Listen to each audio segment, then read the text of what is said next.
Hi, everyone. This is Craig Horsley of the Hidden Cabaret. We're located at 707 8th Avenue between 44th and 45th Street.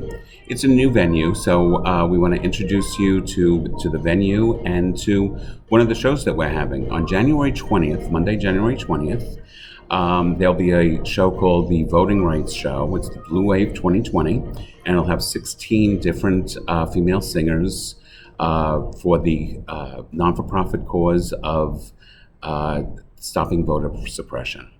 And I have the great honor to talk to one of the performers right now, Katie Dunn McGrath. Welcome. Hi there. Thank you. I'm delighted to be here. And will it still be a hidden cabaret if you tell everyone where it is? I don't want it to be hidden anymore. Good. Okay. Basically, all of our shows have a theme of something revealed at the Hidden Cabaret. I love that. I can't wait to be there. But it's in the reason why we call the series Hidden Cabaret is that the name of the room is the secret room. Oh, nice. And so it's the Hidden Cabaret. Well, you have to go. Oh yeah. Right.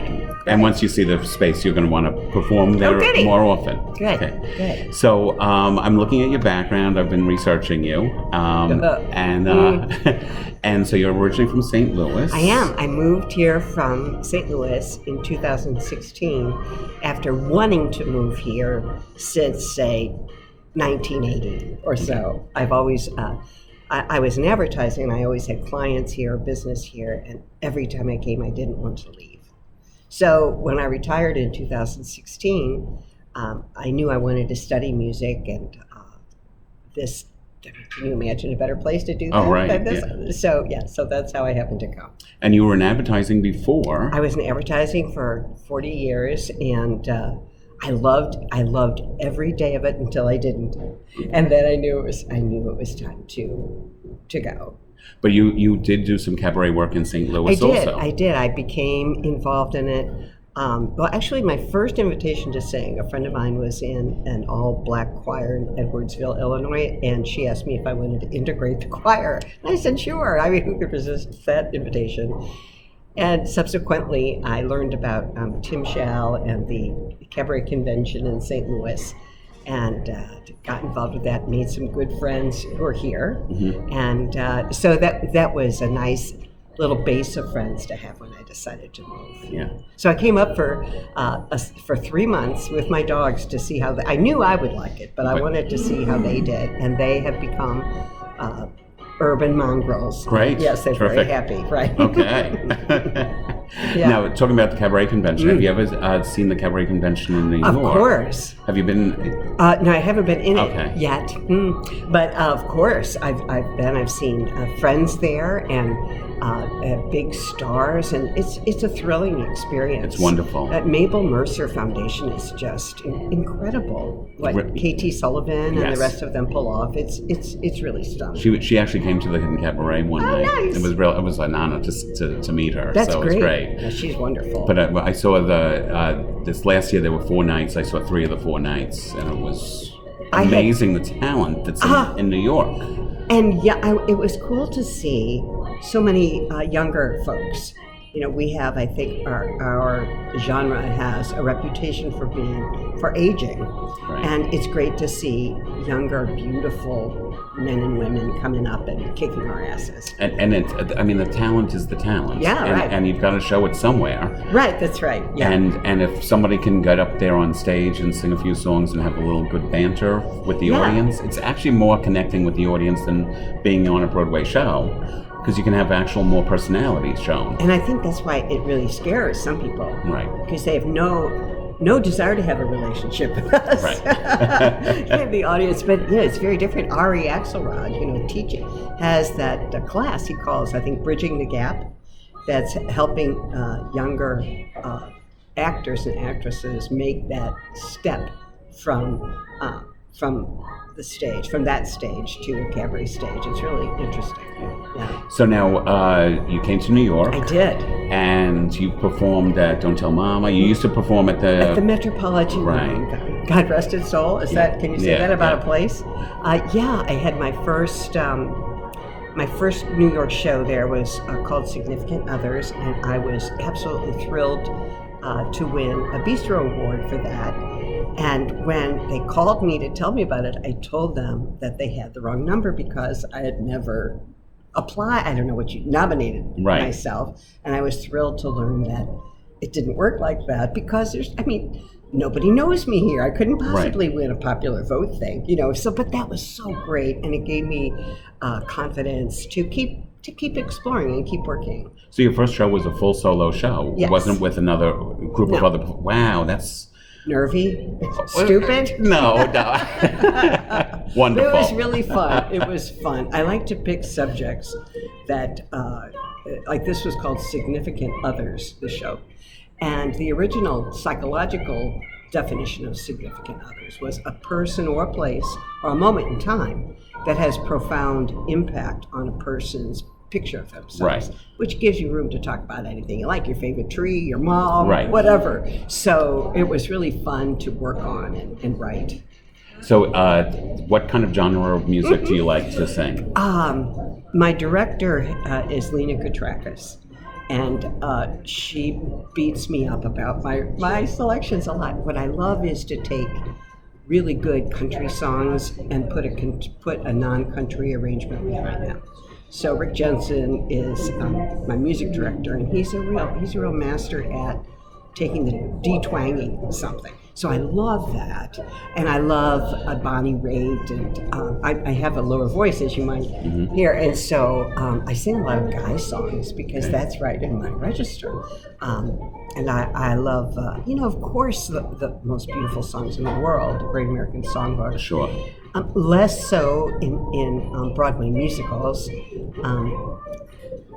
I think because they were meant to be performed as a character, and I feel like I'm enough of a character, So it usually runs the gamut from blues and rock and pop and country and Great American Songbook. So does that make sense? Sure. When you do a show, you're doing a solo show, and you have banter in between. Are you writing the banter? Oh, yeah. You're in advertising. You know how to get across to an audience. Well, I think I'm Irish by blood, and we are born tale spinners, storytellers. And I talk about my family a lot, much to their dismay. It's terrible for them, they say, but it's too rich material to ignore, right? So I write it, and I'm told that I'm funny. I'm not necessarily going for laughs, but I'm going for connection, and it seems to connect. My favorite thing is when people cry. Okay. I love that more than anything. I'd much rather have someone, you made me cry, than I fell in love with you. Okay. That would be, that's when I know that I got through. Well, you got emotions. You reached people. Right. Yeah. Right. So that's my thing. So now January 20th is this wonderful. I'm going to be a little cheesy here, please, and show the postcard. So this is what's happening on January 20th at the Hidden Cabaret. It's the Voting Rights Show from Blue Wave 2020. Stephen Hanks is producing and hosting it, and as you can see, Ian Herman is the music director. And in addition to Katie, there will be 15 other singers there. So it's going to be a wonderful night, a great benefit for getting voting rights. And tell me how you got involved. Well, last year, Stephen Hanks produced several, he called it the Great Blue Wave show. So actually it was 2018 is when he started, in support of various candidates across the country. And my friend Mary Sue Daniels was among the people he invited first. And she suggested I call him because she knew what a rabble-rouser I am regarding politics. And so I called him, and he didn't know if I could sing, but he could tell from my what he read about me that I was sincere in my passion about working, and especially this particular show, this one on the 20th, is in support of Stacey Abrams, who's a real hero for anybody concerned about voter suppression, redistricting, and so forth. That's become her path since she lost the election, as a result of voter suppression, But she's a real hero, and that's Steve's cause too.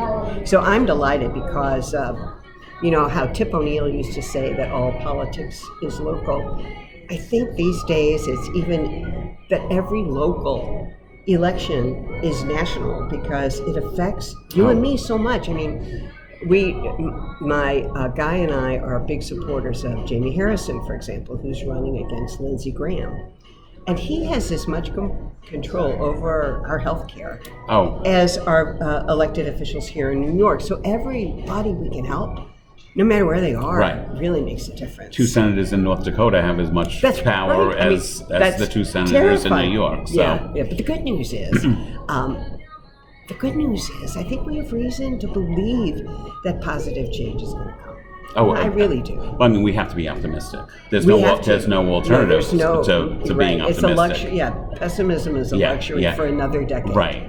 And that's, well, I won't go into. But in addition to this, you're producing another. Tell me about this one. Well, it's related to what Steve is doing, in that it's called Immigrant Song, which is a series of concerts I'm producing in 2020. And the short version of it's the stories and songs of American arrival. And with the exception of the indigenous people here in North America, every one of us is from someplace else. Some of us came, I was going to say willingly, but the fact is, and think about my grandmother, she was not a slave, but boy, it was not willing. She didn't want to leave her home of Ireland. But economically or whatever other reason, people came here for a future. Yeah, to eat. Yeah. And so some people came in slave ships. Some people came running away from persecution or hunger or some other kind of terror. But one thing for sure, nobody got here on a winning streak. Nobody got through Ellis Island with a winning lottery ticket. Right. And say, hooray, here I am to make my fortune. No, it's here I am to save my family. And to work. Yeah. So it's in response to, the concert series is in response to the spike in race and religion-based violence since 2016. And I'm inviting, they're ringers because they're my friends and I know they're fabulous, but people, every continent is going to be represented. Just about every genre of music will be represented. And each concert will have a particular theme, like the one, we're having one a week from Saturday, features 2 amazing sopranos, Adrienne Danrich O'Neill and Leora Michelle Green. Leora's family fled the Nazis in Poland when they invaded Poland. Adrian's family are descendants of slaves from Central and Southern Africa. So they're both very gifted sopranos. Their approach to telling their stories are really, really different. And then, so it's going to be, each one is going to be very thoughtfully constructed and presented. And I think there'll be as much, I'm hoping they'll be connecting, Right. I'm hoping the audience will feel a sense of bonding and connecting. We had a preview of the show in St. Louis where I, again, rounded up my good friends who are singers and communicators, and people were deeply moved, standing on their feet, clapping, singing along, and it was stunning. It was way more than I expected. And where will this be? Let's see. The first, the one next week is at the National Opera Center in the Times Square area, and we're picking different places for each one that reflects either the theme or the genre of the music. So that'll be announced. But we have a Facebook page called Immigrant Song, and then there's a website called immigrantsong.org, and the calendar will be updated with every show that's added. And if anyone knows any, if you're a singer yourself and you know your family's story and you want to tell it, or you know some singers with exotic backgrounds that would like to share, have them get in touch with me on immigrantsong.com. There's a contact me area. I'd love to hear from them. Great, and perhaps one day you'll be doing it at the Hidden Cabaret with Honey, us. that sounds You great. you haven't seen the venue yet. Oh, I love it already. I mean, when you think about if the theme is being in hiding, who wouldn't qualify Right, for that? exactly. You know, I would. I'd love to. That would be awesome. Well, this is great talking to you. Oh my gosh, I'm so excited. I'm so excited about seeing you perform on Thank January you. 20th. Thank you. Now that the Metropolitan Room isn't around, which was your home, Yeah. hopefully we can make the Hidden Cabaret your Oh, home. I'm delighted. And thank you, Stephen Hanks, for inviting us all to do this. I'm so proud to be included with a stunning group of singers that just getting to know them has been a treat, but singing with them is a deep, thrilling honor. So thank you. And thank you so much Thank for you, joining buddy. us. Thank you all for listening and joining us here. Remember, it's January 20th, 7 p.m. The doors open at 6 o'clock. It's the Hidden Cabaret, 707 8th Avenue between 44th and 45th Street. And also look at our website, www.hiddencabaret.com. And we have shows coming up not only on the 20th, but also in February. And our listing of shows are constantly growing. We're a new venture, and we're really excited to be doing this. So thank you all so much, Can't and wait. see you on January 20th or sometime in the future. See you soon. Bye.